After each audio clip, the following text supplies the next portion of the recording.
ॐ श्रीगुरुभ्यो नमः हरिः ॐ स्थापकाय च धर्मस्य सर्वधर्मस्वरूपिणे अवतारवरिष्ठाय रामकृष्णाय ते नमः. This is one of the beautiful Shanti mantra which was composed by Swami Vivekananda on Sri Ramakrishna Paramahamsa. In this, Avatara Varishtaya Ramakrishnaya Te Namaha. Why he is known as Avatara Varishta? Because he is not only uplifted the Sanatana Dharma, but also he re-established the old tradition with the modern view, as beautifully mentioned by Swami Vivekananda. That credit goes to Sri Ramakrishna himself. Let me see how it will be. Kalpataru. We all know Kalpataru, there is a word which occurs in the Sanatana Dharma. Each and everybody of this Hindu Sanatana Dharma, people all know Kalpataru. But they don't have that real sense, what it means. Let me have a small analysis on this subject. Kalpataru. Kalpataru, kalpa means it's a wish or a desire, or to say it's an intention that also comes with the cosmic age taru. Taru means tree. A tree with a wish or a desire fulfilling tree. Or in simple, kalpataru means the wish fulfilling tree, a tree which can fulfill our wish.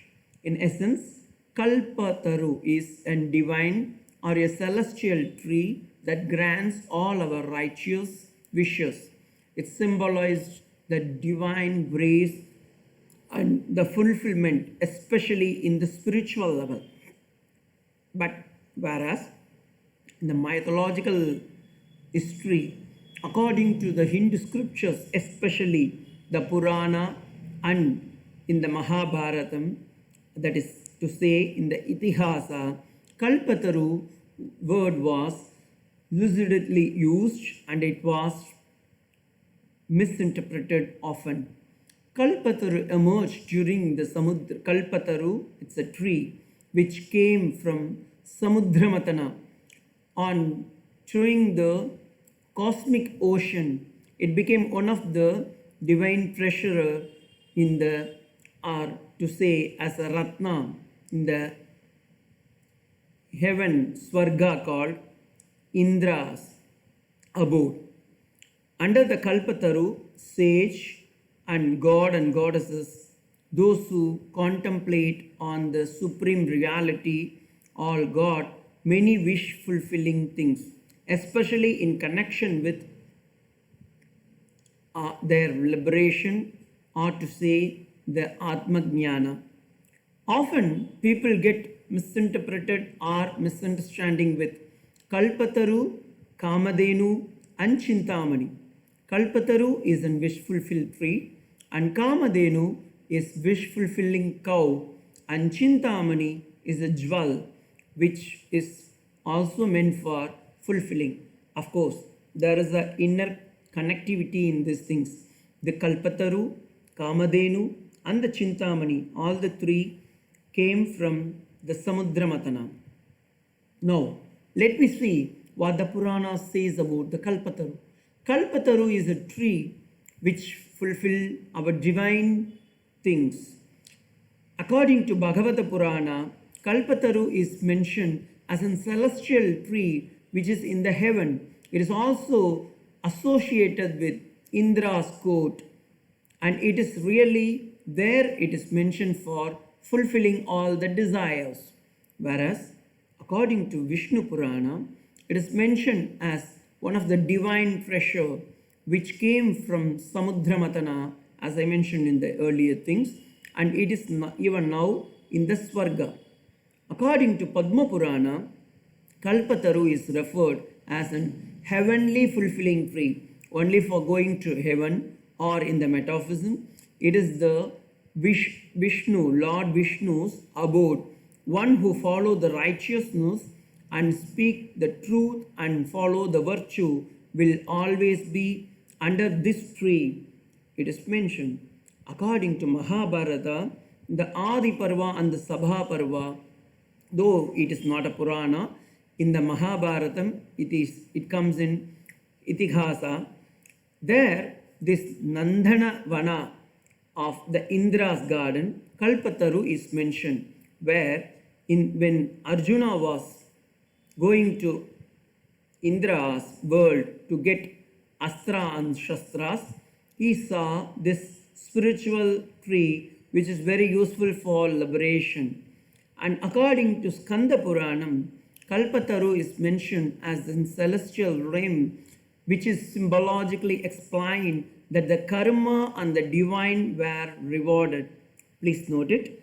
According to Skanda Purana, this same Kalpataru tree is mentioned as a karma phaladhata, or to say it is the divine fulfiller for giving all the divine life which is essential for our next life. And many god and goddesses, even the sages and many other wise people meditated under this fulfilled tree and got many grace and generosity. In a higher philosophical means, what it means, this Kalpataru is not only a fulfilling tree of just a worldly desire, but also to say this Kalpataru is mentioned only for devotion and renunciation, and often it is inferred as Brahmajnana. It is for the higher realm of the world. As per in the Bhagavad Gita, 15th chapter, 1st sloka, Urdhvamulam atashakam ashvattam prahuravyayam chandamsi yasya parnani yastam veda sabeda vith.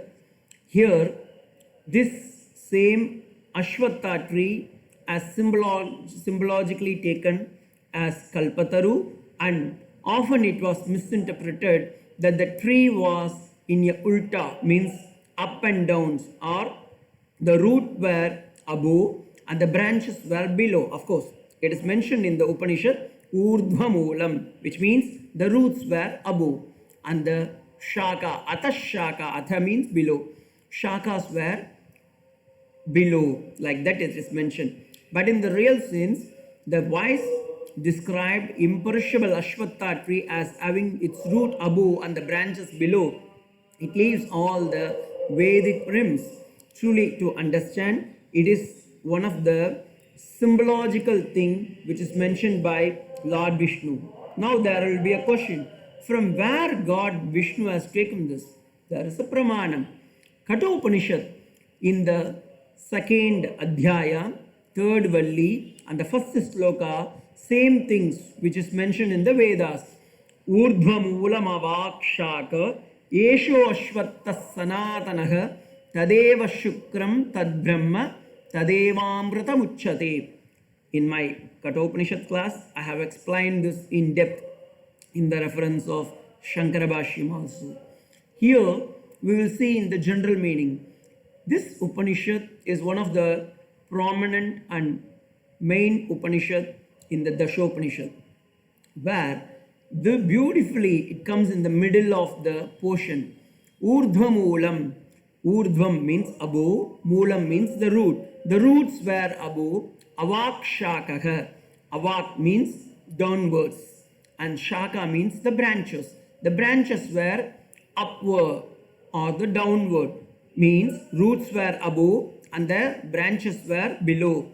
It is symbologically mentioned as Ashwatha tree. Ashwatha means Nashvaha Attaha iti Ashwatha, but which is eternal. Though the body is perishable, the Atma is eternal. In that sense, it is mentioned Etat evam amritamuchyate. If you take the gist of this sloka, Esha urdhvamulam avakshakaha sanatana ashvatta Tadeva Shukram, Tadeva Brahma, Tadeva Amritamucchate, which means this tree, which is roots are above and the branches were below, and which is the supreme and which is the eternal thing for our life. So please uphold this tree. And here also in the Veda as well as in the Upanishads, in the Purana or in the Mahabharatam, in the Bhagavad Gita, why I quoted all these things? To show it was not the new concept, but whereas often it was misinterpreted.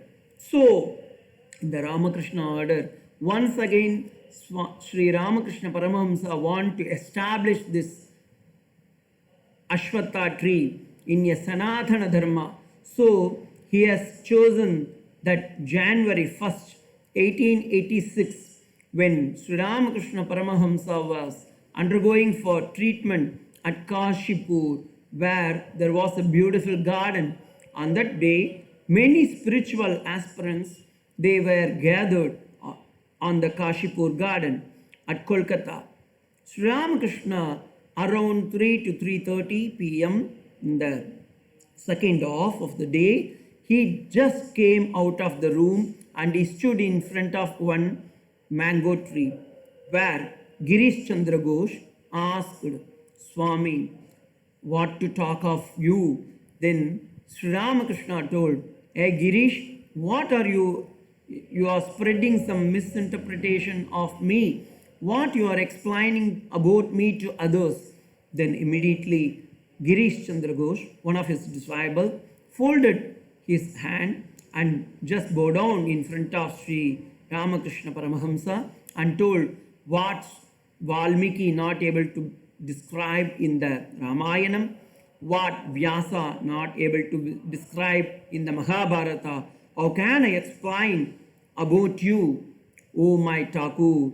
So this was the beautiful moment. Sri Ramakrishna chosen this day, and he said, he touched everybody and granted the spiritual awakening.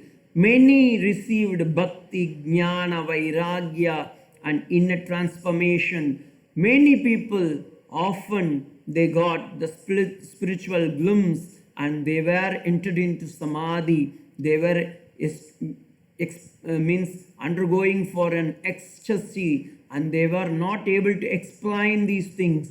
As Swami Vivekananda described Sri Ramakrishna as the living Kalpataru. Hence, Kalpataru Day is very important for each and everybody. It is not just January 1st for an worldwide, just for enjoyment or to take some resolution, but the day was chosen by Sri Ramakrishna for spiritual significance. Kalpataru does not merely a fulfilling worldly desire, but spiritual. It signifies God's infinite compassion, fulfillment of the soul, highest aspirant guidance towards to the self-realization and for one's own liberation called moksha.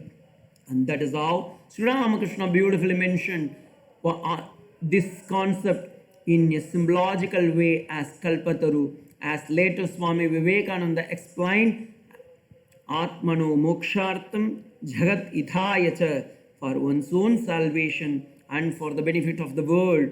And this is how Sri Ramakrishna Paramahamsa re-established the Kalpataru Day. As mentioned by the Bhagavad Gita, as mentioned in the Kathopanishad, though the tree was in the upward and downward, the concept people not able to understand. So it was in the Kali Yuga, Sri Ramakrishna Paramahamsa came to uplift this Kalpataru also and in a greater sense. And it is not only for worldly desire fulfillment, but for spiritual progress. So we all pray together to Sri Ramakrishna, Ma Sharada Devi and Swami Vivekananda to all, let we all be illuminated with spiritual consciousness. Let we all pray that we all should get mukti and we all should be the servant of the Lord, and we all get illumined by the Almighty. We pray to the God ॐ असतो मा सद्गमय तमसो मा ज्योतिर्गमय मृत्योर्माम् अमृतङ्गमय।